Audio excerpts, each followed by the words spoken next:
This is a dope-ass Sunday in your 40s, and why you should probably slow the f*** down. My name is Tim, and I just got up 10 minutes ago. I've got emails to respond to and a chapter to write, and before I go down a run, I need to go in the basement and behind the moving wall pull out my hockey bag. I do try to take time to be mindful, and I'm very cognizant that this was the only June 1st, 2025 I would ever get in my life. I try to do the right thing and the things that I don't like but I know are good for me, and occasionally breathe.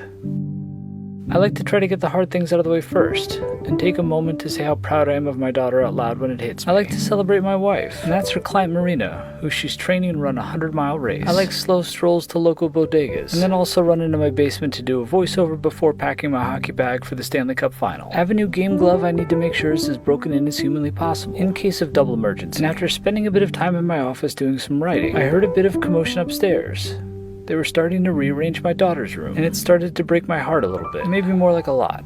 Then I went to see Sal to get my haircut before the trip to Edmonton. And Sal's a new girl dad himself. I try to remind him as often as I can to slow down too, because one day there's going to be excitement. There's going to be nervous anticipation, perhaps a birthday party at a favorite place, shared moments at the chapter you think will be there forever, and then a room that needs to be reorganized. Is it the biggest life-changing moment? No. And Kelly's always there for me for a shot and a titty twister. So look, if you made it this far, please slow down. And might I be over sentimental about my kid rearranging a room and some toys she may have outgrown? Yes. And of course I carried on with this gorgeous Sunday, and we cleaned up together after dinner and let Georgie through the house for the 11th time. But for the love of God, y'all, please slow down if you can. This world is batshit crazy, and if I use my soapbox or mezzanine for anything other than vacuuming up here, it's to just do you, and please don't rush. I just came out of arguably a 25-year career coma, and while I will continue to work my ass off to try to do all the things, I will also slow the f*** down and make sure that at least once a day I say something like,